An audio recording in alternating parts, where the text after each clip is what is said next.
The presenting sponsor of Moon Tower Soccer is FVF Law. To find out what makes FVF a different kind of injury law firm, you can visit fvf.law.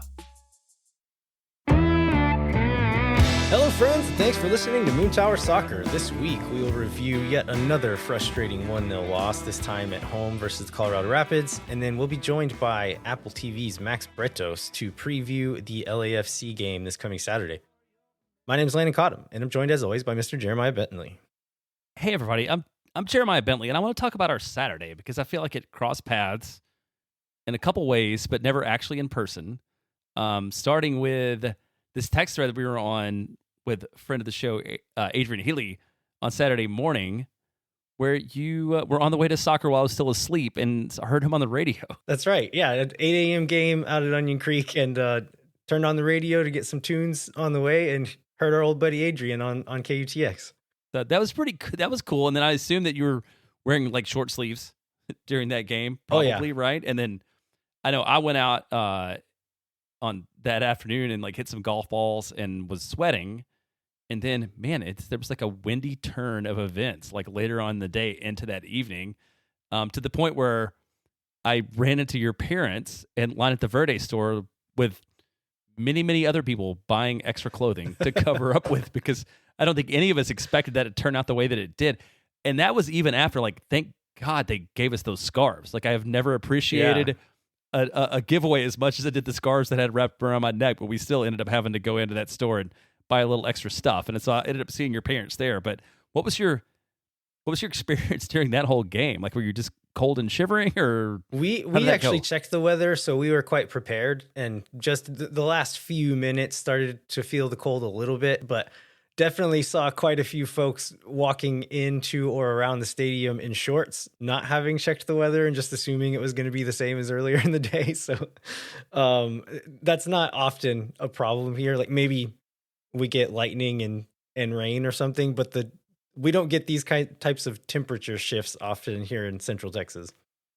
Yeah, and we were the same. So Jackson wore pants. He had a short sleeve shirt on, and he's like, "I'm not going to wear a coat." I was like, "I'm going to bring your coat just in case." And then before we left Turnstile to even walk over, he's like, "Daddy, I need my coat, and also like a hat if you brought it." And then to tell a story on ourselves, like, we ended up watching most of the second half in the Side Place Sports Bar, drinking Pantalones and soda because that's the only tequila they serve up there now, and watching it on TV with a bunch of people who were ill prepared for what was to come. And had it not been the third game of the year, maybe under different circumstance, I would have braved the whole thing out. But he was cold, I was cold. We just decided to go up there and watch it upstairs.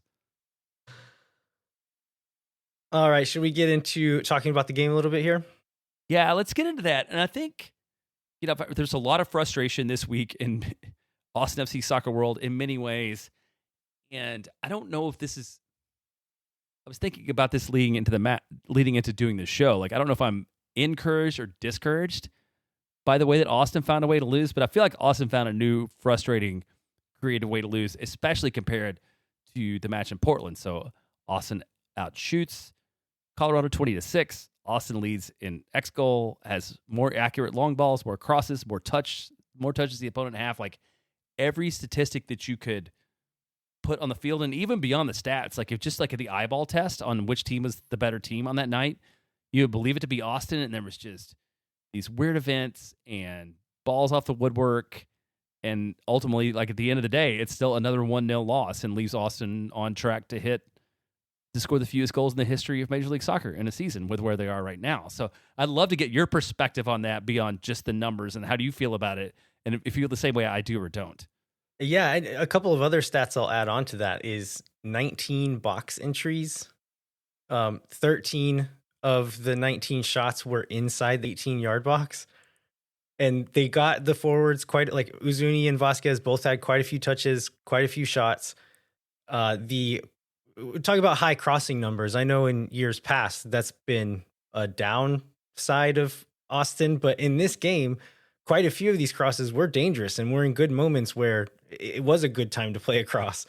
So there's I feel exactly the same as you, that there's so many positives, and yet I came out of the game feeling quite negative about how it went. But I think, like, why does it feel bad when it's like, oh, maybe it's a little bit unlucky. Obviously, no goals were scored. So I think that's always going to add to the frustration. But looking at how Austin played when they came out of the gates playing super fast, super vertical, super high energy. And when they were doing that, they were able to use some patterns of play to create some decent opportunities and then use, in some cases, just raw talent to turn decent opportunities into pretty good opportunities. And so they would often play up one side, switch to the backside winger, and then everyone on, as they had that isolation on the far side, everyone would crash the box. They'd put a cross in. Oftentimes, Uzuni or Vasquez would be able to get close to it at the very least, if not get a pretty good header on it. But where they struggled, and I think it was Heath Pierce on the broadcast brought this up a few times, or kind of hinted at this, where we were playing again. I'll say this was a 4-4-2. Vasquez and Uzuni were playing dual strikers. Owen Wolf was the left wing, Bukhari was the right wing. And part of that formation is having less support in the midfield. I think that showed in this game where, in those vertical moments, they were able to create some stuff, kind of willing some moments into being at times just through skill.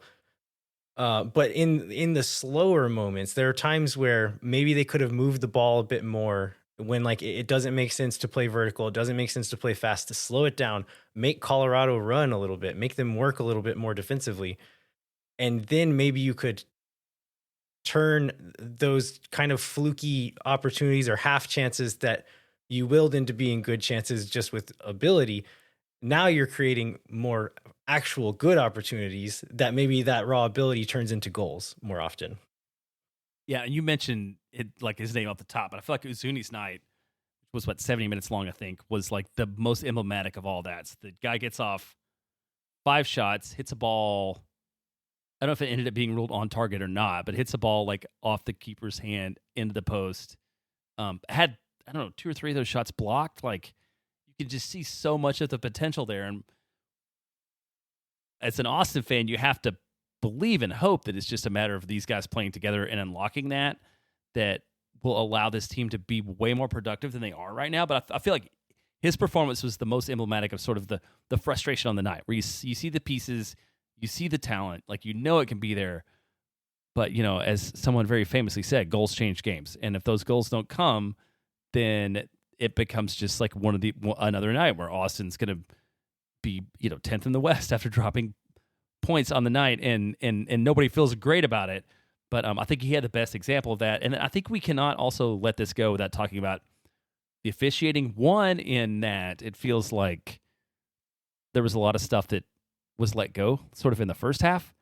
And then secondly, so Austin has 2 chances at penalties that are both called back via VAR on things that did not seem clear and obvious, although I think ultimately, I probably agree with the decisions on both the calls. But it was one of those nights where it feels like if either of those calls had also been confirmed, nobody would have a problem with those calls being confirmed. Yeah, I do think that the right call in the end was made on both of those VAR decisions. It's still super frustrating to have it. Like, I think Uzuni was probably a bit offside in the first one. I think that if Rubio is a touch closer to the ball and can maybe get a bit more of a toe on it, that they'll say like, okay, there was excessive force coming through on the tackle, but because they were equal distances apart, that, okay, this is a 50-50. He got there first. He wins. I still think this ref didn't do a very good job, even though he got those 2 right.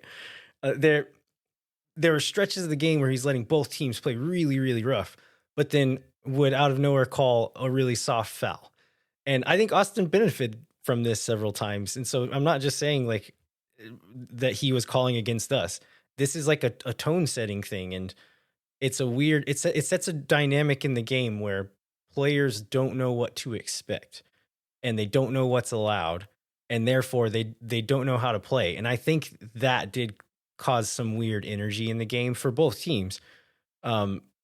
And then talk about a few other moments. Very early on, Stuver was trying to play. If he gathered the ball in the box, he would try to play out super fast.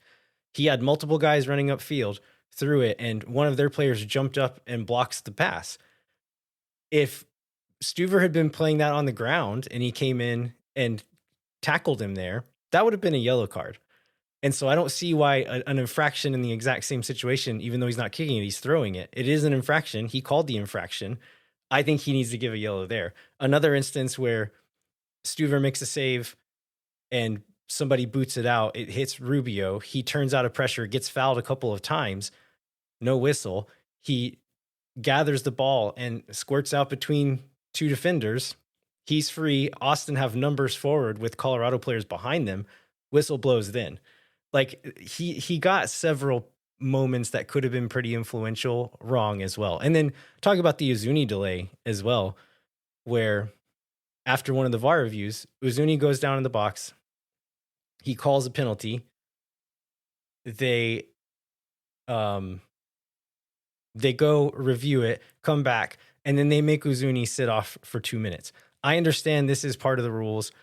I think this particular situation, I don't like the application here. Maybe his hand is forced and he has to apply it here, but the game did not stop because Uzuni was on the field. The game stopped because of a VAR review. And then he ends up sitting out for, I timed it, 2 minutes and 15 seconds. So it's being nitpicky, but it was longer than he was supposed to be off the field. And I don't know that the spirit of the rule anyway, I don't think he should have been off the field at all. Again, maybe his hand was forced, but if it wasn't and there is any amount of judgment there, Uzuni was not the reason the game was delayed. Yeah, and you really hit on the biggest point. You know, every game, if you let the game play itself out and you let people push and shove and do whatever, that's fine. If you're going to call the game super tight, I think people like it less as fans because you don't want to see a bunch of cards pulled out. But like that's also fine. But this not knowing the players not knowing what they're going to do, and then I know Phil West tried to ask some questions of Pro afterwards about the VAR calls and got like the most non-answer answers. But it was a bad night all around. But the officials, not that it ultimately was the factor in a win or loss, but like in a 1-goal game where all these differences are around the margins, like little stuff like that can really make a difference. Yeah, and I think Brad Stuver said this too. Maybe, I don't remember where I saw this, maybe Phil West's article in the locker room after the game said like, yeah, maybe we don't like the calls, but we can't blame it on that. And I 100% agree with that. But it's frustrating when refereeing has such a big effect on a game either way. It just makes it less fun to watch. It makes it less fun to play in. And should Austin have done better and taken the game into their hands? Absolutely. But I don't think that means we can't complain about the refereeing still. All right, good. Well, let's go ahead and take a break and we get into the details of the game and sort of some of the key moments that we haven't talked about and go from there. No one is around.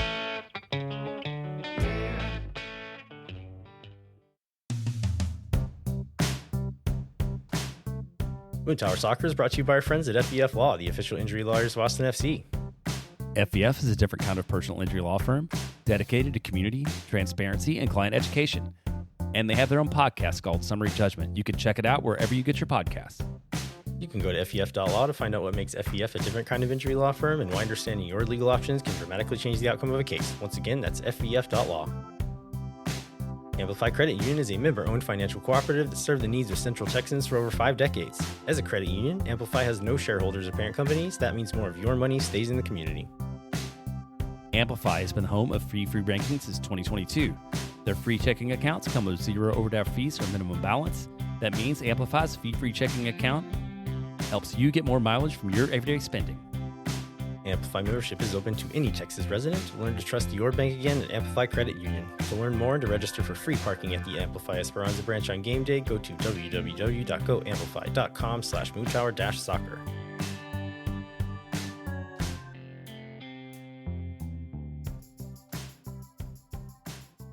All right, we're back. Let's jump into more details about the Colorado Rapids match. Starting off before the game, we'll get into on-field pregame narratives, but we couldn't help. I feel like we have to mention that in the stadium, cameras showing various fans and pregame festivities, and then cuts to midfield, and they're standing Matthew McConaughey and Woody Harrelson randomly. Yeah, I have to imagine Woody's like in town for a TV show or something, although knowing Matthew McConaughey and Woody Harrelson, they may not have even known that they were at midfield during an MLS match. They may have just like wandered out somewhere. Like Woody got a flag from somebody, walked around with it, like waved it around for a while. Yeah, you never know what you're going to see in an Austin FC pregame. They did at one point cut to a close up of the two of them and some of the other ownership group folks taking a shot of Pantalones. I don't know if you caught that. I did. I missed that. Yeah. Of course they did. Yeah. So before that, during the midweek, we had the question about would Julio Cascante play or not.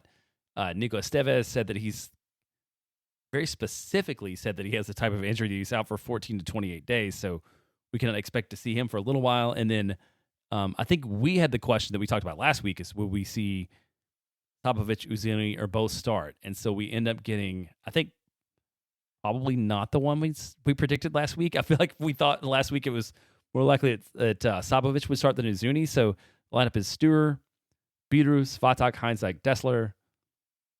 You mentioned about it being a 4-4-2. So we've got Sanchez, Pereira, Wolf, and Bukhari, and then Vasquez and Uzuni up top. So we get to see our first time with Mircea Uzuni starting, which we talked a little bit about his night, sort of in the aggregate. We get more details now. But still, I mean, it's a pretty strong lineup. And the one thing that, because we're not going to talk about all the subs, but when you talk about this team, when the second half subs come, it feels like there's guys that are like actually talented, which we've talked about that potential now, but reading through the names, and it's not going to be the same names that when we talk with Max Bretos, the LAFC is bringing off the bench, but there are now some playmakers who are not in the starting 11, which is a position that Austin FC has never really been in. Yeah, we'll definitely bring up some of those names as we go through the game here. As I mentioned before, Austin starts off really aggressive, playing super fast, just going 100 miles an hour forward any opportunity they get. And it leads to some pretty nervy moments for Colorado right off the bat. Austin sets the tone for what this game will look like, but oftentimes being able to get in and around the box and then not really be able to finish it off or play that final pass. And it goes back to just who's going to be the creator in this team. And like, it doesn't always have to be that perfect little Lucho Acosta slip pass, but sometimes it needs to be that. And we still haven't had anybody show that they can hit it. And we would have had some goals if somebody could have hit it. Like Owen Wolf had a couple of moments. Some other guys had some moments where if you can find that little pass, if you can hit that little scoop pass over the back line or whatever it is, the goals will come. And there's a couple of moments like that in the first handful of minutes in this game. But they just never make it happen, right? I mean, and then ultimately that's going to be the thing that really kills them in the end is like the lack of capitalizing on their opportunities and Colorado taking the most advantage of the few opportunities that they had. Yeah, so the first major moment after this is Colorado's goal. 18th minute, one of the center backs finds Oli Larraz kind of on the left-hand side of the midfield. This I thought this was kind of a weird pass that he hits at the time, but on the replay, I realized this is a pattern that they were looking for over and over, where Larraz would drift out to the left-hand side. They'd play a ball into his feet, and he would hit a first-time chipped ball into the middle of the field, either looking for Mihailovic or for Navajo dropping in that area. And so he does it. He hits it weird. I don't even know if he knows where he's playing it, but it skips just past Ilie and finds Mihailovic. Mihailovic turns and with, I think, his second touch, lays a perfectly weighted through ball to Navajo. Navajo does really well to chip Stuver and score. So nice final ball from Mihailovic, nice finish from Navajo. But it was probably a little too easy for Colorado to get Mihailovic into that position there. And it starts off with Austin loses the ball from looking disorganized in their own attacking half. The players are still kind of reeling from that, not quite in the best shape. And I think that leads to them getting caught out and caught sleeping a little bit in that very moment. So the disorganization, even though there's bright moments, I think talking about like why it still felt kind of heavy leaving the game is so many promising moments followed by us just messing it up for no real reason. And this was what led to Colorado getting into that position. So I think when you look at sort of players' skills and availability. You can blame it all in the midfield, but it feels like the disconnection in the midfield is like the biggest issue this club now. Or maybe it's the disconnection in transition. I don't know what it is, but like when Austin's sitting back, I mean, this is the team that's allowed 2 goals in 3 games, so it's hard to like give them a lot of criticism. But it feels like when Austin's sitting back, like in a defense shape, it's good. When Austin is like being vertical and going forward, it's good. And it feels like these moments of transition in between, it's where there are issues, and it feels like that maybe that's where the biggest spot where the pieces don't necessarily fit based upon the pieces that are starting and on the field right now. Did you happen to catch Navaju's tattoo either in this game or in any other game you've watched? No. He has a giant like Air Jordan, like the logo that you would see on a pair of sneakers, very large on the side of his neck. And yeah. I know, so I'm not going to say it, Jeremiah. I've said that most players are one of 2 things, which are boring or not that bright. I'll let you pick which one I think Navajo is with that tattoo. I thought you were going to say, hey, the I saw one today. It was like the infinity sign with salad and breadsticks from someone that loves them some Olive Garden. So I'm glad it was not that. That's at least like an ironic, cheeky, fun one. I have a little bit of respect for that kind of tattoo. The one that he probably thinks is extremely cool. I don't like that kind You're of tattoo. You're out on that one? Okay. Austin gets a dangerous moment not long after that, just a minute or so after that. I think Owen Wolf plays a cross in, plays a cross in. The initial ball bounces out of the scrum. Wolf is able to recover it. He turns Cabral to the inline, puts in a left-footed cross. Svatak's on the back post, gets a head on it. And then Uzuni is running in the box. He dives low to get his head on it. And Stefan is able to get a piece of it. So it kind of pops up into the air, bounces off the inside of the post, and then just rolls into Stefan's arm. So a really dangerous moment here that Austin just couldn't quite take advantage of. This will be one of a few more. I do like what Uzuni was able to do here. I like what Owen was able to do here is like get a quick cross off from a dangerous area, put it into the mixer and see what happens. And it led to something dangerous, which I don't know that I have any of this on my list, but did you have something about set pieces or corner kicks in your notes that you want to talk about? Yeah. Maybe now's a good time. Now's a good time. It's really more of a question. I feel like these were generally the least intentional corners. Like it felt like they're just rolling the ball out of the short corner and then trying to make things happen. And Colorado wasn't even reacting to the initial like corner because they knew that was what was going to happen. And as you know, this was a source of annoyance of mine, at least 2021 and 2022. And I wanted to either to give you the chance to tell me I'm overreacting or to agree with me on the fact that they just don't seem to get a lot of production out of this move normally. Yeah, I'm going to segment it out a little bit where there's one type of corner they're trying, which is the one we talked about last week, where it's like maybe being a little bit too cute by trying to either like flick it off the head of a near side runner into the scrum behind them and for one of them to finish off. That's one version of it. I don't know that I quite like it, but maybe there's some numbers behind why they're doing it or something they've seen in training that they think they can get out of that. I still don't think I like it, but whatever.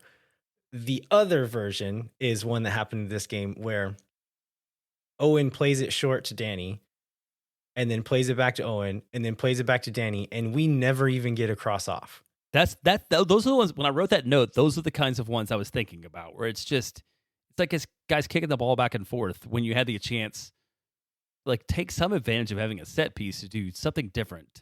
I've come around on like sort of the short, quick corner with intention to use the second guy to shift the field, but that is not what was happening with those corners. Yeah, I feel like if they're going to keep doing this kind of stuff, like put some rules around it. Like if you're seeing the defense and you think you're in a position where within 2 or 3 touches, you can get a cross in from an advantageous position, go for it. If you don't, and you think it's going to like, if you don't, I know corners are low probability anyway, but they're even lower if you don't put the ball in the box at all and don't even get a cross off. And that's what happened in that one. Whenever you watch a ball just like do nothing, it's really hard not to say just let Owen just whip in across and see what happens. Yeah, I totally agree with that. And so we don't see a lot else in the first half. We've talked about this a little bit early in the second half. One other cool thing that I wanted to okay. mention in the first half. Brad Stuver took a throw in the 24th minute. Do you remember that? No, I don't miss that. The ball goes out, and again, they're trying to play really quickly, and Brad runs over to kind of cover that area in case he needs to come out and clear it. It ends up going out of bounds. He runs and gets the ball, and I think like surely he's not going to take this, and he kind of acts like he's going to pass it off to someone else, and then he just launches it into the middle of the field to Svatak, who has a player on his back. Like Svatak has to touch the ball around a defender to get into space. I understand they're trying to play quick, and I appreciate the gall that it took to try it. I'm also kind of glad I got to see it in person, but I don't think it was a very good idea. You don't need to see it again. Yeah, I feel like that's something Brad's been better about, is like being less adventurous with the ball. Less, playing it around the back, like trying to beat guys on the dribble than we've seen some in the past. So like I prefer to keep him playing that way and not like taking so many chances with the ball. Yeah. The last big chance of the first half was maybe one of the best ones we had, was Uzuni's header in the box that Stefan pushes onto the crossbar. But Wolf plays the ball wide right to Danny Pereira. He slips in Dessler to the inline on an underlapping run. Dessler chips the ball into the box to find Uzuni, and he gets some pretty good power on it. And it was on the trajectory was going to sneak under the bar, like that was going in. But the placement allows Stefan to make a reaction save. He gets enough of a hand on it to push it onto the crossbar and bounces out. So again, one of these promising plays where like it wasn't a fluke. Like this was a well-worked pattern where they took advantage of guys being in the right spot and utilizing their skill sets to get a really dangerous moment. It didn't come off, but I just feel like more of that is what we're missing, and not just, okay, Bukhari's going to beat a guy 1v1, whipping across, and then one of our two really talented forwards is going to do something amazing to get ahead on it. Yeah, these do seem like the things that are more likely to lead to the goals that we all hope come.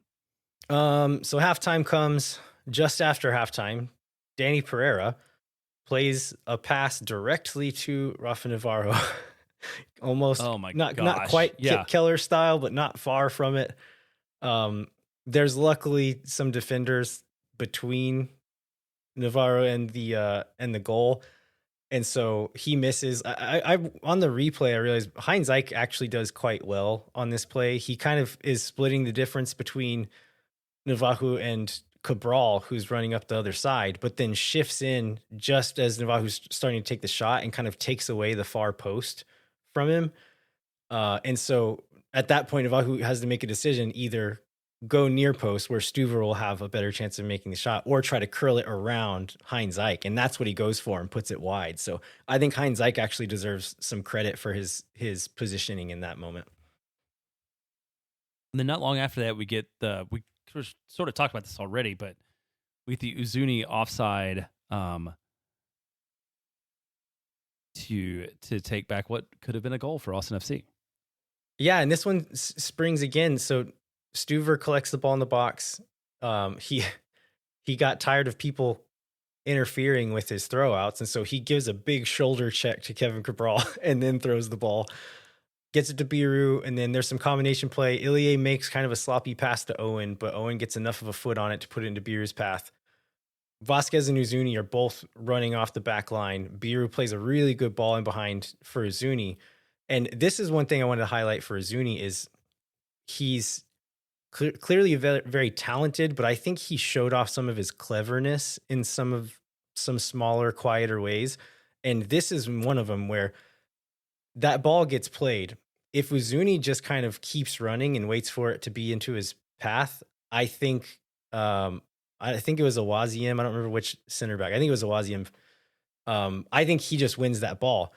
Uzuni slows down just a bit and kind of lets Awaziem run into his back, and that gives him just enough space to turn and let the ball roll in front of him. Awaziem takes him down. The penalty's given. They go to the monitor. When I'm watching it, I think the review is to see if it's a red card or not. To say like, okay, definitely a penalty, but is it a dog so red card? And they come off and say offside, and like, oh, I was like double disappointed. Man, yeah. I knew it was like, no, this is a penalty, no problem. But what other good thing are we going to get? And it was the exact opposite. Yeah, that was the one I believe that of the two on the night, the one that the coach was most frustrated by. Like Estevez talks a lot more about that one than he did the second one. And I think Estevez's point was like, was the camera angle you were looking at clear enough to overturn the decision on the field? I think it probably is, but I feel like we've had ones in Austin games and in other MLS games where maybe they wouldn't have. And I think Estevez ended his statement with, like, I hope we get a referee that brave whenever we're the road team. That's right. Yeah, on the road. That's right. He does, which I love that from him. And I guess that leaves the question: who's your penalty taker, Landon, for Austin? Oh, is it Vasquez. Brendan Vasquez? Yeah. Okay. Maybe as time goes on and Uzuni gets settled in, he takes that over. But right now, Vasquez. And I don't remember which one it was, but Hader, I think it was the second one. Hader Obrion goes and grabs the ball and he runs up to the spot. And I don't know what the conversation was, but it was almost like, I'm taking this. And then Vasquez takes the ball from him and then gives him a hug and sends him on his way. Which is a good thing. If you're as big of a human as Brendan Vasquez is, you could do stuff like that to people, right? Yeah. So not long after this is 60th minute. This is probably maybe one of the loudest swears I did in the stadium, which is when Mikkel Dessler goes off injured. They play a ball up to his side. He kicks his leg up and extends it to try to get a touch on the ball, and then immediately goes down grabbing his hamstring. So it's a hamstring, so there's some good news in that, like, that is in the grand scheme of things a shorter term thing, but it still could be many weeks, like anywhere from 2 to 6 weeks potentially, depending on the severity of the injury. So I mean, Cascante's already out. Now we are a little bit thin at that right back position anyway, and Gallagher is our only option at this point, pretty much. I think anybody else who played there would be shoehorned into that spot. Yeah, absolutely. And this is the one where we talked about the fullback position is the one that is really strong when you have at least your starters and Gallagher is an option on either side, and then it drops off a lot after that. So that is concerning for the long term. I want to. I don't know if we'll have a spot to talk about Gallagher later on. I thought he was quite good when he. That's just what I was going to say. Like I thought he put in a pretty good shift when he came on, and maybe not even where he expected to be called into action. But yeah, I liked what I saw out of him. I feel like I'm bringing back all my catchphrases today, so I'll bring back one more, which is John Gallagher is a hammer, not a scalpel. This was a hammer game, right? Like they were playing vertical, they were playing fast, they were not putting him in positions where he's standing still with the ball at his feet and has to make something happen out of nothing. They're getting to him on the run, momentum going forward. He played some good balls in behind to Bukhari in kind of transition-ish moments, and then super fast, works super hard, so can get forward and then get back in cover ground going back as well. So if Austin keeps playing like this, I think Gallagher's not anywhere near as well-rounded of a player as Dessler, but in this game model, Gallagher is a pretty good backup. Yeah, I don't have any qualms with that. It's like which second half moments, Austin and Colorado too. Colorado decent Cole Bassett chance. I know Brendan Vasquez gets a couple chances. Like Owen has one. I'm trying to get to like before we get to the second for callback? Is there any other plays that you want to specifically call out? I think the main talking point in this little stretch is just the substitutions. So Gallagher, of course, comes on 60th minute for Dessler, but then the 71st minute, Sabovic comes on for Ilie. Obrian comes on for Wolf and goes to the left wing, and then Rubio comes on for Uzuni. Uzuni went 70 minutes, which is for having gone not that, I don't know what the total was last week, but less than 30 probably, right? To go Right. from 30 to 70, that's a pretty big leap and a lot longer than I expected him to go. And I think Estevez even said, like, we were kind of thinking 60, but given the injury and just the match circumstances, we had to push him a little bit longer. So that's why he went out. I think I've seen some question of if Ilie is good to play longer. I think I and a lot of other people probably would have liked to see Sabovic take Danny off. Danny, I think, had some good moments, but he probably had as many or more poor moments. And Sabovic came on and actually looked quite good and pretty useful in the time that he was on the field. I know game state changes and you're going against a tired defense at that point. So it's hard to say, to compare apples to apples, but in both of Sabovic's, or I guess all three of his sub appearances now, he's looked quite good. He has. And so I'm hoping this is leading up to a start for him against LA this weekend, because I feel like he's made appearances. You talked about last week, sort of going from like a few minutes to like half the game to, like building on it. And it feels like he's at the point in time where he's got enough minutes and has enough time in practice where he can do that. Because I could like to see what he can do for 70 or 80 or however long he can go. And maybe mix up that midfield a little bit to see if there's a way for them to look stronger together as a unit. Yeah, I want to give a shout out to Diego Rubio here as well. I thought he was quite strong on the field too. Partially due to just his performance was good, but I think one thing that was interesting is when Vasquez and Uzuni were on the field together, you would see them drop in at times, but kind of in the way that you just see strikers do that. They'll drop in, take a touch, play a pass, and then get forward again. When Rubio came on, he was playing that role a lot more like we've seen Owen Wolf do, especially in the Kansas City game, where he was really playing as more of an attacking midfielder. And I think that could be part of why he looked so good, is because they were kind of using him in that Owen Wolf role, getting him into those same dangerous areas where the strikers weren't really dropping that deep, weren't really playing that same kind of role, and maybe weren't giving the deeper midfielders as many options to play into. So again, I think this is just one of the things, like, Estevez needs to figure this out. Like, it's clear that we have some really talented players now, but I don't think that he's found the best way to put them all together. Yeah, I totally agree with that. So so Rubio, and he almost draws. Well, initially seems to draw the penalty that those of us who are in the temperature control of the SciPlay Sports Bar are very excited about seeing happen. And then this one gets called back. And I think to your point earlier, it was just a spot where if he was a little bit closer to the ball and color player have gone a little bit more clearly through him, that's a no-brainer. But it's another one where, like, it doesn't seem clear and obvious it should be changed given the way the play was called on the field.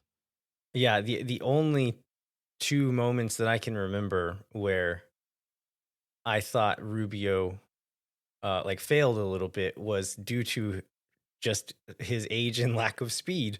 One time I don't remember how it happened, but he kind of touches the ball into space. And if he's a step faster, he wins it. And Austin's in a really dangerous spot with him running at goal, but he can't quite get there. Same thing here. He's reaching to try to get to an Obrian ball played across the top of the box. And him and the defender are both stretching the exact same amount.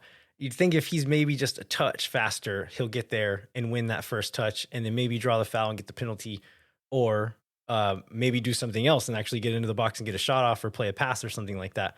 But we'll talk about his roster designation and probably why he's on it. But he's getting a little older. He's slowing down a little bit, still got the skills, but maybe doesn't have that step quite to get to that ball in time. Yeah, he doesn't. And then Yeah, if he does, I think it's a way easy call for that to be the call for the PK to stand up, and then I mean that's kind of it. I mean, Austin dominates the momentum chart in the second half, but it ultimately doesn't come to anything. Who do you want to? I think the final play of the game is a good representation for what this game was. Okay, where Kolmanich comes on late for Biru. Austin has 6-7 players in the box. Obrion has the ball kind of in that central left channel and is driving at the box. And then he plays a ball off his left shoulder, expecting Kolmanich to be making that run. Kolmanich did not make that run. He was not there. He was 30 yards behind. And I think that's just kind of emblematic of like, okay, some good ideas, some good things happening, but everyone's not quite on the same page with what we're trying to do here. Yeah, I forgot about that one, but yeah, you see that ball sort of aimlessly roll away, and that's it. And the whistle blows. And the whistle blows. Yeah, and the whistle blew. For sure. So yes, yeah, the 1-0 loss, Austin's reeling a little bit. I don't know. What do you want to talk about before we it's a newsy week too, so maybe we should maybe some quick highlights and a few quick player notes. Yeah. So talking about the front, the attacking front line. So we already talked about Owen Wolf, like had a decent game, but had a few moments where if he can pick that final lock, he probably puts Austin in some good spots to score. Uzuni and Vasquez, maybe there's a couple of moments where Vasquez can do a bit better to get a cleaner header on a ball or something like that. Uzuni had 2 great chances that I feel like those are coin tosses. Like you chalk them up to almost bad luck on those 2 headers that he almost puts in. Bukhari did some good stuff. We finally were getting him isolated 1v1, and he would make space for himself, put in a cross.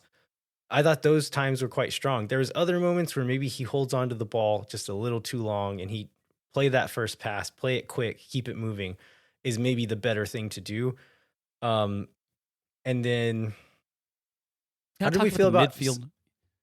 Oh yeah, the midfield being kind of a mess, especially like Danny had some really questionable moments. Like there's still the pieces just aren't connecting there. I think partially due to potentially the shape, like having only 2 guys in that area. Yeah, Owen would drop in, the strikers would drop in, but they weren't there all the time, and it just made it harder for those guys to do it. You add on top of, I think Ilya and Danny both had worse performances than we're used to seeing from both of them. It just made it really hard to control the game in those in-between moments. And I think that does come down to the midfield, whether it be individual performance or shape, probably a combination of the 2. What about Svatak stepping in for Cascante? Yeah, I think he did what Austin needed him to do. I think in a game like this where Austin needed more offense, I feel like it's probably a game where you miss Julio more because he doesn't do a great job of progressing the ball, but it's also, he didn't make a mistake defensively. I didn't feel like he stepped to a ball wrong or whatever. He's not progressing it. So like, yeah, I've had some good defensive Austin moments. Austin gives up 1 goal, right? He does have a touch of the Romagnas when he has the ball at his feet, doesn't he? Where it takes him a little longer to kind of gather the ball and make a pass. And then when he does make a pass, he's often staring directly at where he's going to play it. And yeah, those are the moments. You're exactly right. You miss Julio Cascante a lot in those times, but there's some other times where he makes some last ditch tackles, knocks guys off the ball. Like those are things that he did quite well, and I think was pretty strong in those areas of the game. What else we got? I think let's go ahead and take this break, and then we'll talk about the Austin FC news, and then we could talk about what's going to happen, how Austin should play against LAFC in the lead up to the interview with Max Bretos. I think makes sense. Okay, sounds good. Let's take a break, and we'll be right back. Moontower Soccer is brought to you by Sage Wilson Realty. The Sage Wilson team is made up of Austin experts who are client-focused and have over 30 years of combined real estate experience. Our friends at Sage Wilson Realty are giving away 2 tickets to an upcoming match. You can fill out the form in the show notes for your chance to win. Do you want to be my neighbor? Do you want to be Jeremiah's neighbor?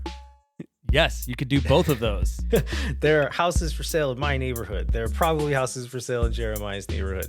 So if you or someone you know are in need of Sage Real Estate advice in South Austin or Northwest Austin, talk to our friends at Sage Wilson Realty. Be sure to check them out online at sagewilson.com or any other part of Austin. That's just there you go. I was just gonna say, or if you want to avoid us completely, there's probably other parts of town that you can also buy it in. I want to let you know where to exploit or avoid before we do that. Our premier sponsor is McGuire Woods Consulting, helping clients in the public affairs space from lobbying at the local, statewide, and federal levels to digital and communications campaigns across the country. McGuire Woods Consulting has offices in 10 MLS cities and is proud to support Moon Tower Soccer and Austin FC's march to the playoffs. Contact our friends at McGuire Woods Consulting at mwcllc.com for more information. All right, we're about to talk about the LAFC match away, but we want to invite you to come join our friends at Los Verdes for that match on March 15th at Austin Beer Works, the Sprinkle Valley location on Springdale Road. Very important to note that the party starts at 1:30, kickoffs at 2:45. This is our first afternoon kickoff of the season. I will probably need help remembering this, or I may catch up for the match late. This is going to be a fundraiser for Queertopia, which is an organization that supports LGBTQ plus Black and Brown and Indigenous unhoused community in Austin. We can help them fix a bus. Austin Beer Works is also donating 10% of their sales during the match from 1:30 to the end of the game to the bus fund. There's going to be some cool custom merch being sold that will also go to this cause. So again, that is party starting at 1:30 p.m. Austin Beer Works, Sprinkle Valley. Kickoff is at 2:45. Spread the word, bring your friends, bring your coworkers, bring your kids. It's a great location with lots of space and be lots of good folks there cheering on Austin FC.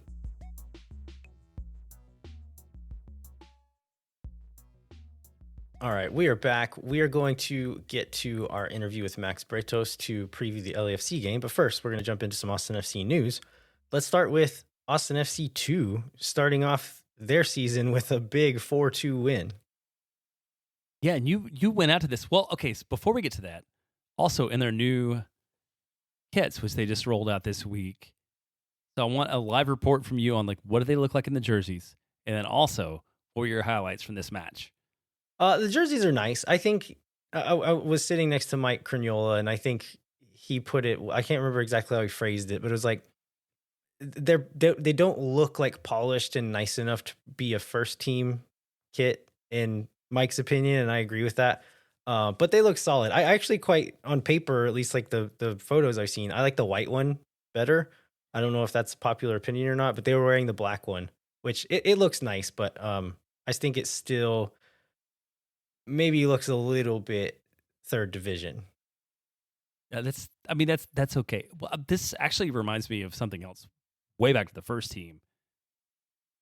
From walking around the stadium and seeing a lot of people in that who are not players in that jersey. I do not like the first team jersey as much as I did 3 weeks ago. Oh no? Seeing it on average humans without the full kit with the shorts on, I'm like, it does kind of look like a watermelon now. Yeah, I agree with that. I think as far as streetwear score goes, I give it a lower score than some of the other Austin jerseys, but on the field, how it looks on the field with the full uniform, it's probably quite high in my ranking. Same. I agree with that. Sorry, that was a little bit of a diversion, but it's good. So this one ends up being 4-2? 4-2, and Jimmy Farkaloon ends up being MLS Next Pro Player of the Week out of this one for his performance, which is 1 goal and 2 assists. So strong performance from him. But beyond that, tell us about the night.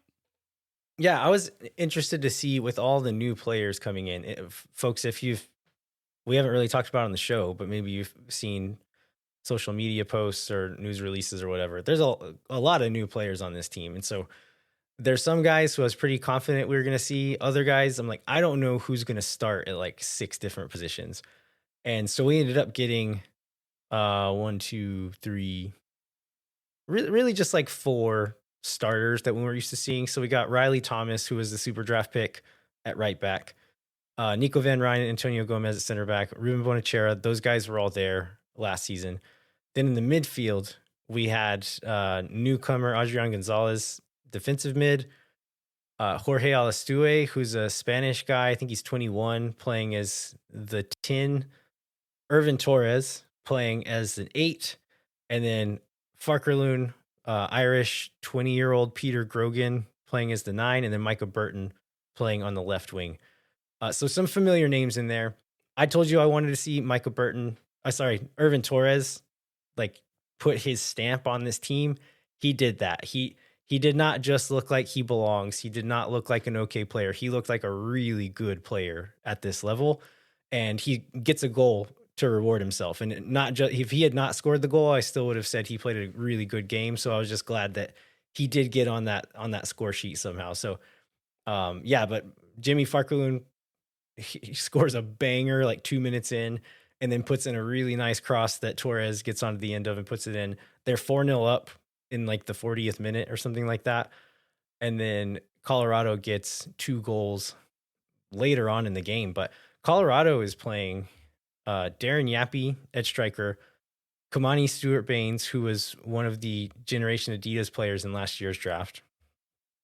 Sam Bassett, who was on the bench for the Rapids first team against Austin FC's first team. And then Adam Beaudry, who is the first team's backup goalkeeper as well. So a lot of like high-end players, guys that are going to play first team minutes for the Rapids this year. And so we were looking at these lineups like, I have no idea what's going to happen in this one. And the second team boys come out super confident, playing really well, and just everything they tried came off, and they got rewarded for it over and over and over. So it was really fun to see. It's a fun time out at Palmer Field again, which we talked about. Even not expecting that kind of result. One thing news bit that we left out a couple weeks ago. You were like traveling, and I did not believe that to be true when it originally came out.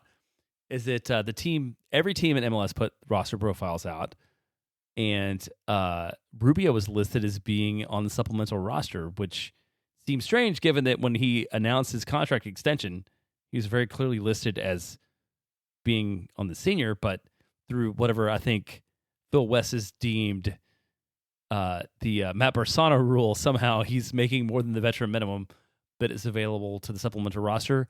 So just add to like why that matters for people who aren't into just roster nerdery.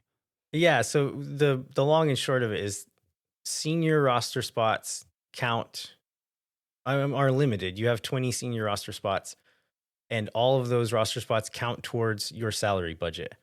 Supplemental spots are often used for young players, homegrown players, or like senior minimum salary players. Those guys do not count towards the salary budget. So if you can move someone who was once taking a senior roster spot and move them to the supplemental spot, it means they're no longer counting towards the salary cap, essentially. And so not only does that money get moved off, but the senior roster spot gets opened up. So Austin now has 2 senior roster spots left when we thought we had 1. Still just the 1 international spot, which Rubio didn't change that one way or another. But that's a big deal. We'll get into more context and why maybe it's not as easy of a solution as it sounds here in a bit. But after seeing Rubio come on as a sub and look like a guy who probably not a game changer as a starter playing 90 minutes every game, but a guy to throw onto the field 30 or 15 minutes at the end of a game, looks like he's still going to be a pretty useful guy in those situations. To have him not counting towards the salary cap is really big. Yeah, and that's one thing that's really important on both ends, right? And it's one of the reasons that Owen Wolf is so valuable to this team, like on the supplemental, is the fact that he's a contributor, doesn't count to get it. So it's like if you can make both of these ends work, it's great. Also, like shout out to the random guy at the gym who saw me in like an Austin FC cap, and it's like, Rubio took a lot less money to stay here because his kids play soccer with my kids and he loves it, and like he's not making a lot. I'm like, okay, bro, that's cool. I'm glad that you think that, but I guess that random guy at the gym was right. So part of this context is that MLS also released the amount of GAM that every team has. The first time they did this was back in December. And so before that, this is black box information. Like we're guessing. You can make educated guesses, but there's so many details that you don't know. It is a slightly educated guess, even if you like the North End guys. Zach has done a ton of research and math and compiling of information and has some estimates, but they are still just that. Now MLS is releasing how much GAM exactly each team has. In December, it was announced that Austin has one of the highest amounts available at $3.162 million. It gets released again just a few months later. Austin is now one of the lower numbers at 570,000. So what happened here? Where did all of our GAM go? Well, the optimistic position is that Austin chose to use a lot of GAM in order to preserve TAM, which is target allocation money, which is less flexible and has to be committed to specific players, in the hopes that Austin will be able to fill up the one international and two senior slots like during the summer when they're able to fill it based upon need of the club and not necessarily just like filling roster spots to make roster spots. In reality, we have no idea whether that's actually what they're doing or not, but it's the most logical reason that Austin would be in this change so much in the position that they're in where they were before. Yeah, the only players I think listed as TAM at the moment are, I think, Cascante and Vicenen. Is that right? I think that's right. Which means, yeah, there's good reason to believe that maybe there is some TAM floating around. That if they do make a signing, it could be a sizable one. They're still gonna have to be creative, and it still means that they can't just go out and do whatever. It needs to be the right guy for the right price. But it is there. The spots are there. There is some type of money there. That whether it's now, I'm still wondering if maybe there's a potential for a trade where you send a player and some money or something like that to another team and get a player within the league. In I don't know how many huge game changers are going to come in via that route at this point in the season, but it's still a possibility, and it seems like there's space there to do that kind of thing. Yeah, or how many of those they need. Like it feels like Austin's in a position where hopefully we're just like dancing around the edges. And if you can find a guy that adds value and adds talent, you can go ahead and make that move. Let's go look forward to the next FIFA international window. So I believe this is March 20th, March 21st, something like that, to the 25th. Austin has a game that weekend because MLS is not pausing for that window, nor will they pause for many other windows in the future. And we kind of hinted at this in past shows. We've not ever kind of dived into it to talk about what actually happens on an international break for this team. Venezuela released their roster for their two games, and Danny Pereira is not on it. So we'll not be missing Danny for this window. But Finland has World Cup qualifying games.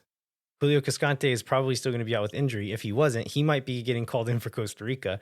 Ukraine has Nation League games. And so it's possible we're missing 3 out of our 4 center backs during this next international window.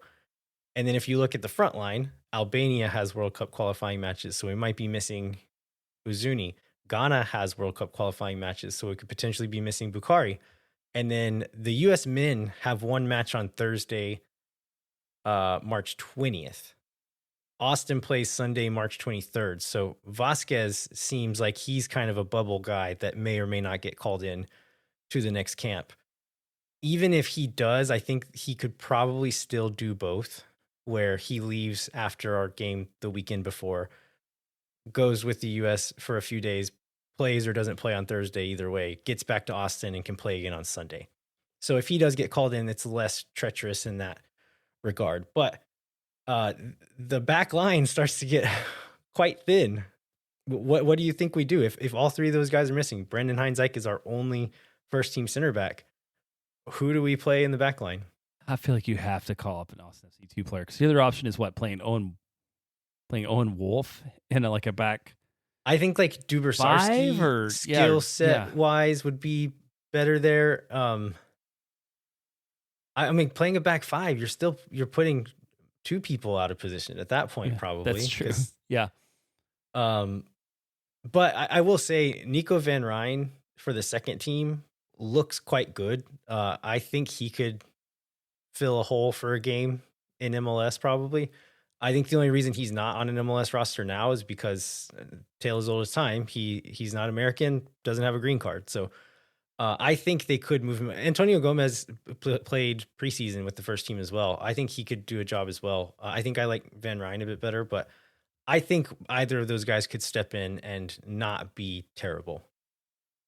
which is probably all that you can expect out of that position for that game. So hopefully we are not like in the super position of need for that one. And I guess it's, early on people made fun of Austin for being a team that didn't have a lot of international players, and we were like, well, that means that there's never a time during a window we're going to be missing our starters, and this is sort of the upside of having people who are competitive who like other teams want. Is like sometimes you're going to be in these situations. It's possible other teams will be in these situations too when we're making these matches. So maybe everybody is like not playing at full strength. One little last piece of news that the only reason I put it into the show notes is because of an interaction that happened at my gym today, so Austin and Manchester, England announced that they are now sister cities, and that will, I don't know, cultural and whatever else exchange, the kind of thing you do with sister cities.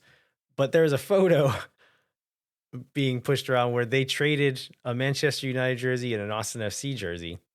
And I think that led to some speculation that maybe there would be some type of soccer thing included in this partnership. The reason why I wanted to put this in the show notes is because I don't think that's the case, right? No, I don't think that's the case at all. And I was just, because I did some South by stuff, and I was at City Hall, and they now have this like giant sign that points like different direction with how many miles there are to Austin sister cities. And Austin has a boatload of them. And it might take like 20 extra matches for Austin to play every soccer team for every city. It's a sister city, including the fact that the Manchester mayor only presented Watson with a United jersey and not a Manchester City jersey. There's a choice there to be made somehow that makes a statement. Somehow, I'm not sure what it is. But yeah, I don't think we should expect matches between these two teams given just this announcement today. Yeah, and it doesn't mean it absolutely won't happen or there won't be something, but like that's not the mayor of Manchester or whatever they're called, there's decision that'll have to come from the two clubs. Right, somewhere else. Yeah, it's just like when Anthony Precourt's like, yeah, we should totally play Wrexham after like that show got popular on TV, and it's like, no, there's other people that make those choices, not you. All right, we're gonna transition to our interview with Max Bretos, but first so Max is not actually on the call this weekend. We know he knows a lot about LAFC, so we asked to have him on. So before we jump into that, let's talk about Austin's outlook coming into this game, and then Max will kind of tell us about LAFC's outlook coming into this game. So we're now missing Julio Cascante to injury, Mikel Dessler from injury. So I think those two kind of have already sorted themselves out. You put Svatak in at center back, you put John Gallagher in at right back. What other changes do you think we might see, and what changes do you want to see with the rest of the starting 11? So I think the one change that I think we might see, which is the one change I want to see, is Sabovic starting in the midfield. See what that looks like. And I think it's probably at the expense of Danny Pereira. Yeah, I wouldn't. I think I'd be quite happy for that change at this point. And again, I've said this over and over. I don't hate Danny. I think he's really good, but this is what good teams look like. You have good players on the bench, and we'll get into that with Max. Like LAFC has a ton of really good players on the bench, and if you get to a position where you're playing enough games, all those guys get minutes, and Austin's not there right now. But it's reality of life. I think Sabovic has done enough in his substitute appearances to show that I think he can offer something a little bit different and is maybe a better fit. If we're going to continue with this 4-4-2 look, I think he's probably a better fit for that role than Danny Pereira is at this moment. Yeah. Any other changes, or is that the only one you would make? That's the only one now? I'm making. It's the only one I'm making from what we have, given what we have available and like what we have, where we are. That's the one change I make. I mean, I want to see Sabovic. Sorry, not Sabovic. I want to see Uzuni and Vasquez get more time up top together. I feel like there's potential. Well, the front three. I feel like there's potential for them to play together and develop more. So I like to see them get as many minutes together as possible. Is there another change you want to see made? Well, you say front three, and we haven't really seen a front three with all three of them. It's been the front two. I don't have a ton of beef with that. I think those two guys are really dangerous in that area, so it makes sense to want to put them in that area. But as we talked about before, the lack of support in the midfield, maybe away at LAFC, you're not going to get a chance to put your foot on the ball and kind of take control of the game in that way anyway. So maybe it matters less, but you'd still always like to have the option to have some support in the midfield to control the game at least a little bit in moments, even on the road. I would like to see Estevez make some type of adjustment, whether that's personnel or just kind of the role that certain guys are playing, to be able to control the game a little bit more in that part of the field. And if you can combine that with the aggressive vertical stuff and then maybe some transition stuff while we're on the road, that could maybe be a more cohesive performance that leads to goals, that leads to wins, and leads to us not being so damn frustrated at the end of the game. I love that idea. I mean, like the goals need to come at some point, and I think maybe that's what makes it happen. And I mean, not to just be like all sunshine and roses, but I feel like once they start to flow, maybe they'll continue to flow. If Austin could just unlock these little things that aren't quite fitting together, lead to these goals. Like, I don't know if we see 2022 again yet. I feel like our over-unders are very threatened at this point, what we predicted early on in the year. But it seems like if they could just find the way to get it together, like it will be something that's sustaining. And I think the difference with this kind of hope and the hope we've had in the last couple of years, I think it was often like, okay, maybe we're not 100% on board with the game plan, but sometimes the game plan worked fine and the players just couldn't get it done. Right. And absolutely. Now I'm not completely sold on the game plan. And I think Estevez needs to fix some stuff. Like there's some adjustments that need to be made, but I am 100% convinced that we have players good enough to score goals and win games. I think that makes the pressure from me anyway on Estevez higher than it was on Wolf, because I don't believe Wolf ever had the players to perform at a really high level. Like I don't know how much more we could have expected at certain points. The answer is more still, but I think now with just like the amount of talent brought into this team, that eventually that pressure will get built on because we know that these guys can do better than what they're doing. Yeah, and then it becomes a matter of whether he's like getting it out of them or not, right? And I think that there's no bigger. I was just talking to a guy today who used to work for the team, and there's no bigger difference than like if you look at what José Zardes can do and what Brandon Vasquez can do. And Brandon Vasquez has been no more productive than José Zardes was in the attack, but like his ability to be threatening, his ability to get shots off, his abilities to like reach for a ball and not fall down because he can't quite get to it is worlds different than what we saw last year. Yeah, absolutely. All right, let's go to our interview with Max Bretos. Big fan of Max. He's been very kind with his time over the last couple of years, so we're excited to talk to him and get his thoughts on LAFC. All right, we are back. Joining us to do our LAFC preview is MLS Season Pass's Max Bretos. Max, thanks for coming back, man. Great to be here. Always nice to get that request to be on the Moontowner, Landon and Jeremiah. How are you guys doing? We're doing great. We have to. We haven't talked to you since this happened. But you gave us a shout out on the Apple TV broadcast last year, which we were very much appreciative of. Well, I had to get into the practice, and it's you guys.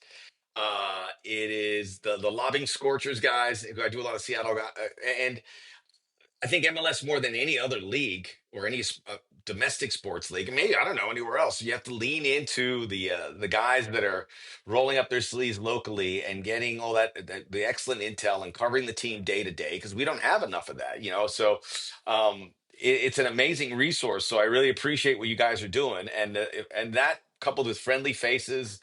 Make it a no brainer. So I did it. I did it because it felt good to do it, but I did it because it was deserved. It was you guys. You guys gave me that extra layer of information that helped my broadcast, which is really important to me because that's all about self-preservation at that point.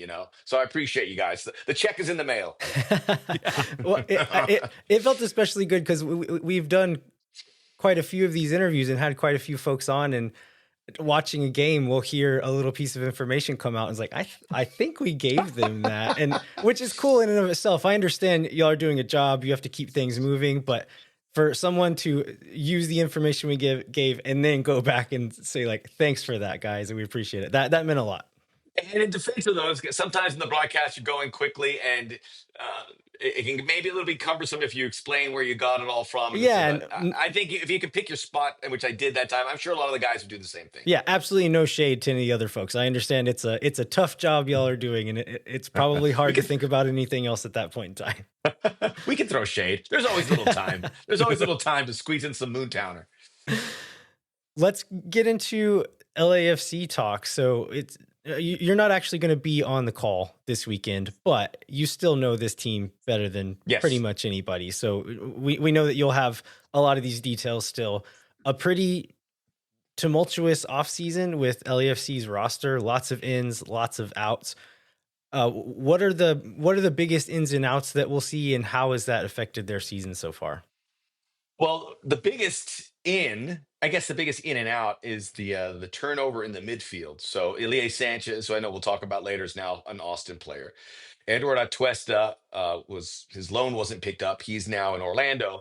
Lewis O'Brien, and I think these are guys that they would have liked to have kept here, if it all worked. Lewis O'Brien now is back in England. He is at Swansea, I believe, because he was at Nottingham Forest, and they couldn't agree to a permanent deal. Although I know they thought the world of him. So there's a long list of players, but I think the biggest change for LAFC is the midfield, because I think it's safe to say that the team will be made or broken based on what happens with, in particular, there was Odin Holm, who's been injured, so we haven't really seen much of him.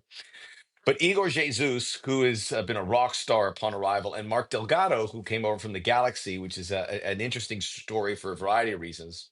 I think those two guys in particular are the big change, because they're going to log a ton of minutes. LAFC could play three in the back, 3-4-3, or they can go 4-4-2, or four. No, I'm sorry, 3-4-3 or 4-3-3.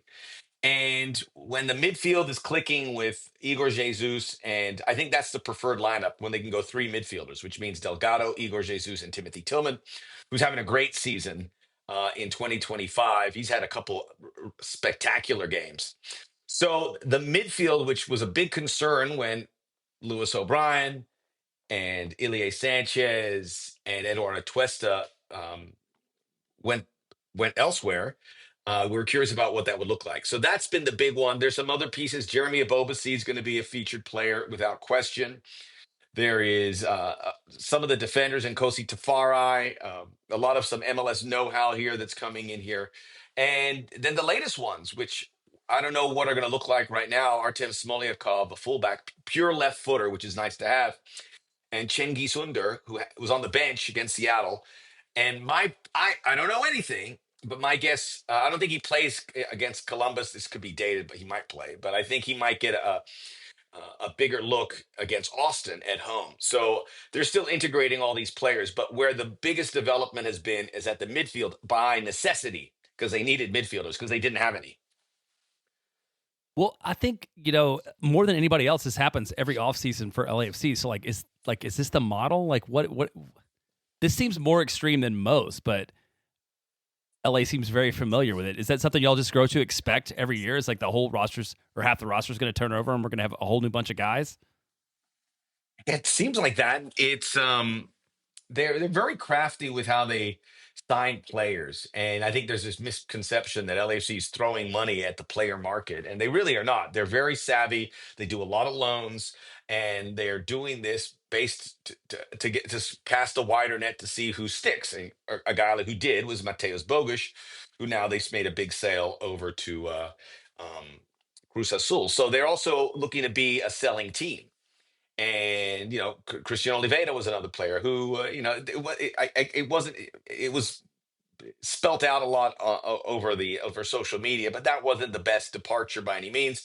But it wasn't the fit. But there you have it. So I would They like have to been think, they have been quite good at selling players and moving players on. yeah. There's been a few bad situations, but I think part of what they've been so successful at is moving guys on for profits and then turning back, like being able to turn that back into building a stronger and better roster the next season.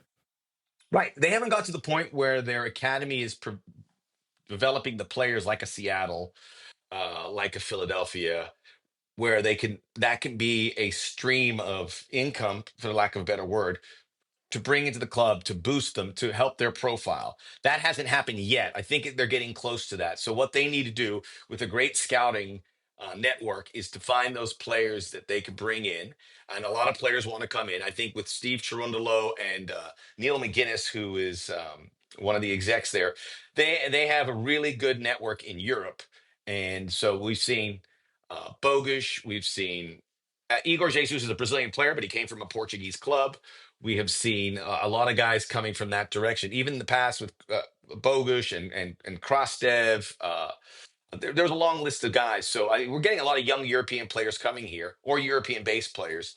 And LAFC, I think, is using that as their best way to A, get into the marketplace, or B, find these players that will fill the roster. I would like to think that they will have longer standing guys that'll spend 3, 4, 5 years here. But sometimes it doesn't work out. It hasn't really worked out that way yet. But through it all, LAFC has remained a very competitive team. It's been one of the best teams. It really has been the most consistently good team in the league. They don't have any dips. They make playoffs. So whatever they're doing, they should keep doing it. Yeah, it seems to work pretty well for them. So let's get into this year now. So, the first two matches are both 1-0 wins, and then Seattle happens. So, like, what was the difference between the sort of the first two, and then what happens on Saturday, or what happened on Well, Saturday? but Saturday, I mean, there's 8 changes. They're obviously looking towards CONCACAF Champions Cup, but Seattle made a lot of changes too. So I mean, I think it got away from them. It was just a weird circumstance. There was a moment where a player, Marlon, came in, he got injured, and then they changed their formation. And right after, that's where the wheels came off. If that injury doesn't happen, I think LAFC loses that game. It's probably 3-1 or 3-2, which is not, it's not a result that resonates too much. You go, okay, you go to Seattle. Seattle's probably the other top team in the West. I think most people feel it's Seattle LAFC right now. So it's not really viewed as a big deal, especially when you have so many games. But 5-2, that leaves a mark. So I think that's part of it. But what Steve Cherundolo's really wanted to do, and it's a collective, is make this a team that just like Columbus, which was so interesting in that first leg, outwork and outplay your opponents. 90 minutes of just locking in defensively, making it opponents hate playing LAFC. And I think you've seen that in that first stretch of games. LAFC, while their offense is still coming around, you have to think it will click into place at some point. Denny Boanga got his first taste of goals. Defensively, and obviously the outlier being Seattle, defensively, they are tough to crack. Not giving up goals, not giving up chances, really. If you look at those 4 games prior to the Seattle result. You can take it with a grain of salt, but I think listen to Steve Cherundolo. He wasn't happy with the team. Obviously, there are some things that some lessons learned in Seattle. But if they can, my guess is that the real LAFC is that uncompromising defensive team, which hopefully will have the attacking pieces start going. But Steve Cherundolo he wants to make this a very difficult team to crack. And we have seen that there, with the exception of the Sounders second half. So LAFC's had a string of older European superstars over the last few years. This year's only one, I think, is Olivier Giroud. He's still not scored a goal in MLS. This is a guy who he is 38 years old, and so it stands to reason that maybe his performances would start to drop off. But he was still putting out really good numbers for a really good team in Italy less than a year, probably a year ago. Is this a thing where he's still just kind of settling in? Is it a thing where he's suddenly aged and isn't the same player he was? Or how do you see what's going on with him? And it's a very difficult question to answer. And I don't think there's any waving the white flag on Olivier Giroud, but they have moved on in the sense that regardless, depending on the game, it will be Giroud or it could be Jeremy Ebobisse. Giroud's not a guy you just put in as the number 9 on a weekly basis. It might come down to matchups. It really will come down to matchups, I think, because if it's a team that um, would press a lot from the back, they're probably not going to play Giroud as much. So that's why I think Columbus wasn't a good matchup for him, and that's why Jeremy Ebobisse came in. But he's done some nice things. And I know it's like you have to set the bar a little low, like hold up play. You can see those glimpses. It's it's not just Giroud about finding him. And look, they haven't really scored a ton of goals with the exception of that Columbus game, about finding him in the best positions. There's a couple moments, little eureka moments. I think if the fullback play, which they usually bomb forward and get internal, if they can stay out wide and the crosses can come through, then you can get Giroud in a better position. But Giroud's got to take some of the responsibility as well.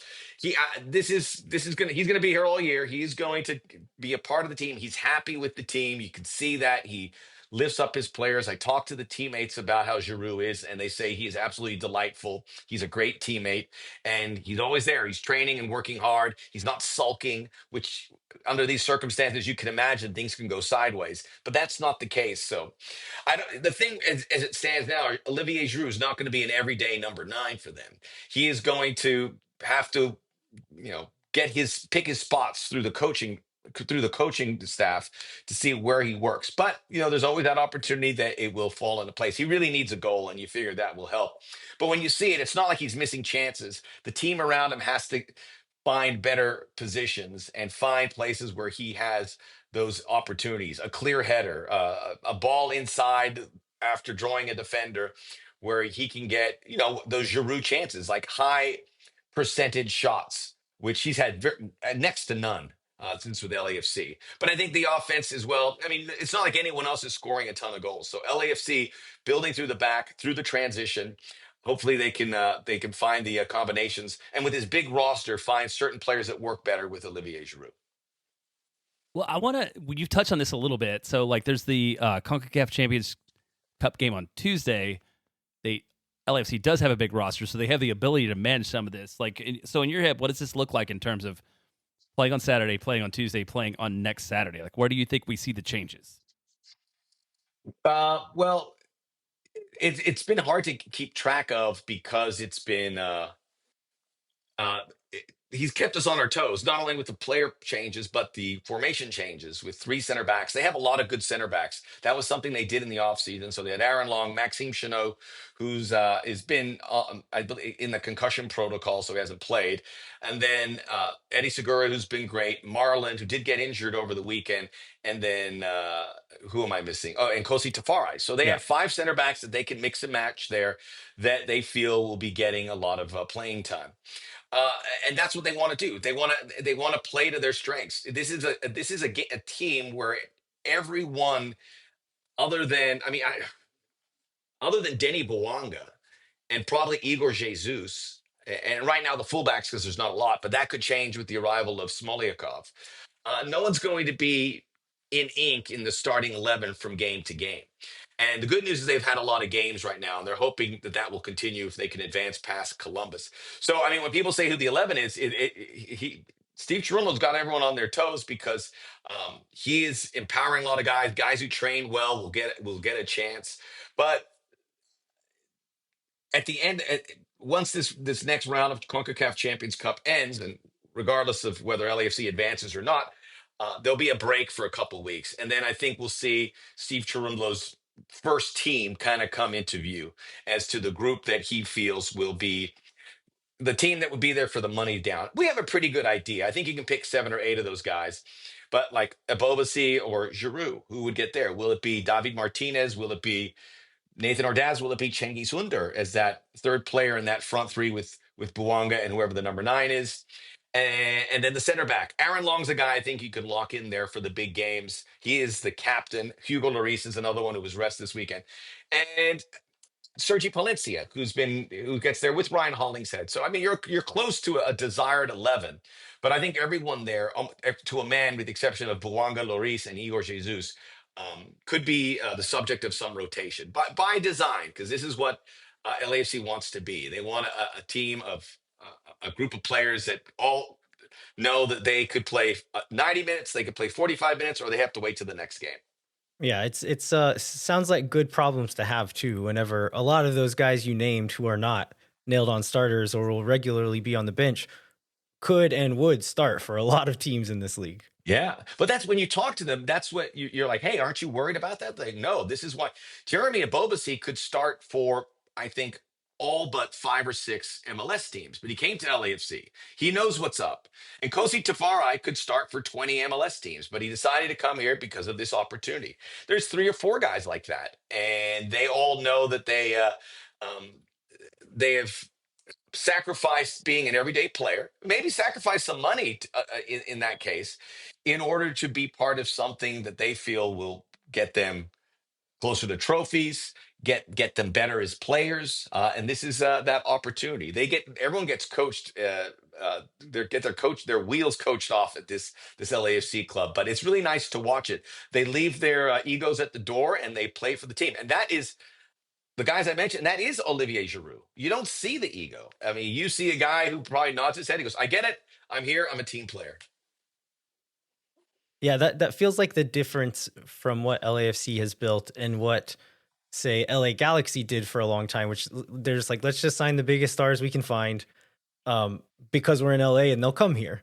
LAFC has that same advantage. We're in LA. A lot of people want to come live here, but then they've also built a winning culture, a competitive team where guys not only want to go just to live in LA and have the nice weather and all the perks that come along with that, but also to be in a winning culture, to be in a team that you know is going to have a lot of games, you're going to be able to fight and compete and improve yourself. And it's we complain about the advantage of location and the desire of European players wanting to be in Los Angeles and in California. That is the thing we can't change. One thing that other teams that do complain about those things is that winning culture part. And I understand that it like kind of feeds itself, and if you do it right, it's a bit of a flywheel. But Well, I think, hey, but Landon, I think Austin FC have an opportunity to be one of those teams if they can develop that winning culture, if they can show that they're a playoff team for 2, 3 seasons, and get it within touch. Um, I think that's with all the resources they have. They don't have the ocean or the mountains, but they have a great city there that I think would be desirable. And I think Austin's one of those cities that big European players or wherever they're coming from would seem to be. I always think there's like 7 or 8 cities that fall in that category, and we always get in there. The big stars come to LA and New York, and historically they have.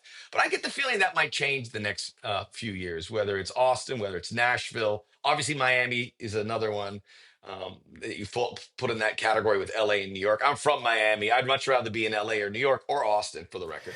But Nashville or some of these cities, Salt Lake, for crying out loud. I go up there; it's amazing, and I think it's a good quality of life. The word's just got to get out. But I think we'll see that more big name players happy in other cities. yeah, talking about the word getting that's the thing I tell people here in Austin a lot is I spent a few years in Spain, and people over there have never heard of Austin. I told them I was moving to Austin. They're like, I don't know where that is. But it is, I think there are, like you mentioned, a handful of cities that once there's enough money in all these markets, there's enough other players coming, there's winning cultures being built, that then word gets around. And okay, I know a guy who knows a guy who played in Austin. And he said it's great. I think you're right that there are some cities where if they can build the winning culture and make that side of it desirable, there's some perks to living in some of these other cities as well. And I think Austin is pretty high in that echelon of teams. They are high. They're high on that list. I think before we let you go, I want to ask about a guy we touched on earlier, and we talked about a little bit about off air. I mean, we love him from a few weeks worth of experience, and Nate Buchanan from Sporting KC talked about loving him as a player. Like, talk about Ilie, just like from your experience, like basically as a player and as a human, and maybe like what Austin stands to gain from him. Well, you don't replace Ilie on the field. Obviously, he's getting up there in years, and to be perfectly frank, and I would tell this to Ilie, but Igor Jesus plays a similar position, and this is a top tier talent prospect that LAFC have moved on there. But if Ilie Sanchez was still there, the leadership, the passing, all those things he was able to do. I mean, hitting the winning penalty for LAFC in their 2022 MLS Cup and doing it without dropping a sweat. I mean, he was just so cool, calm, and collected. So on the field, I mean, he's not the Ilie that was 2, 3 years ago. I mean, he's getting a little bit older, although I still think he has plenty left in his legs. But what you miss with him, probably more so, and I don't want to diminish how good he is on the field, but you'd see him. We'd go to training, and not to sound cliche or he was really that first guy in and last guy out. And he would be the last guy out of training, and he'd sit with all the young players, and he would give them feedback, and he would say, you need to do this, and he would be an extra layer of coaching. But he did it because he wanted to do it, because he feels it's important. He spends time with that. He spends time with me. He spent time with the broadcasters. There was a moment which really stood out with our, it's the name escapes me, but it's our Special Olympics team that they put together, our unified team, Right. the unified team. And he played a game, and the unified team would play at 10 o'clock. Most MLS teams have a unified team, so they play afterwards. The stadium mostly clears out. He went in and showered, and he's on the sideline being an extra coach for these kids, and these kids light up.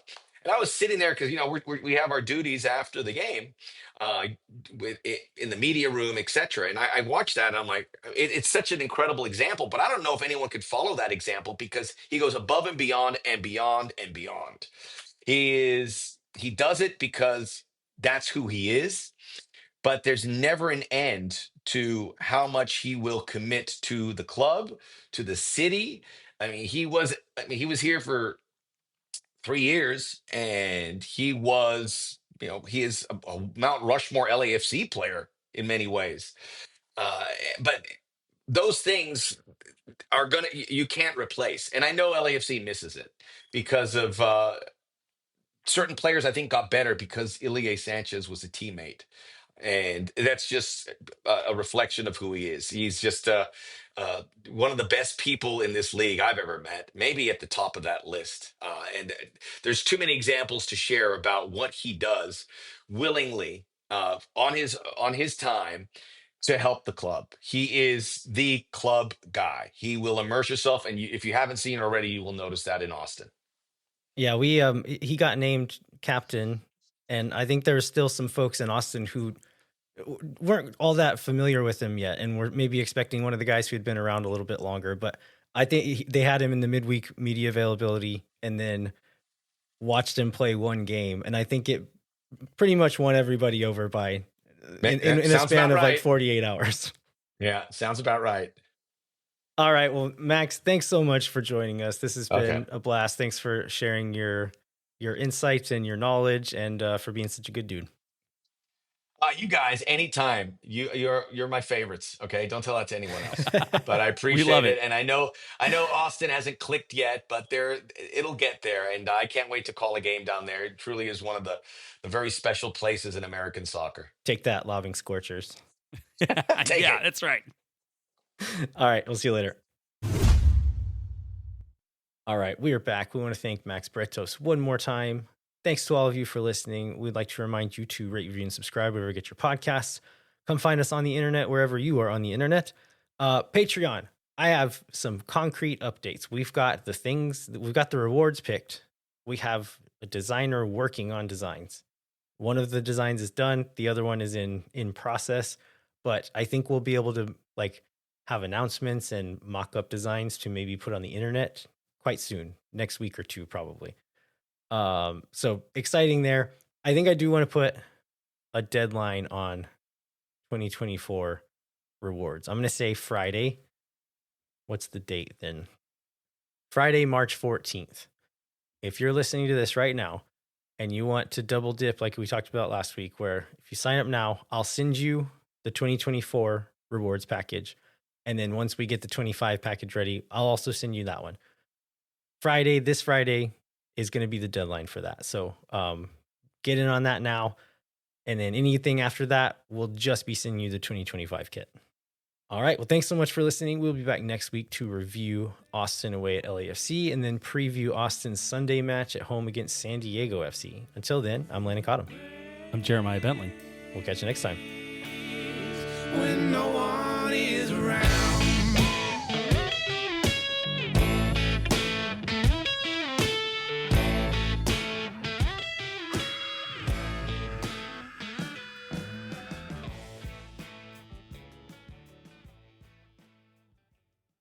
Thank for nothing, see you never. La gente. Oh my God. Because they love cheap boom boom sauce. Yeah.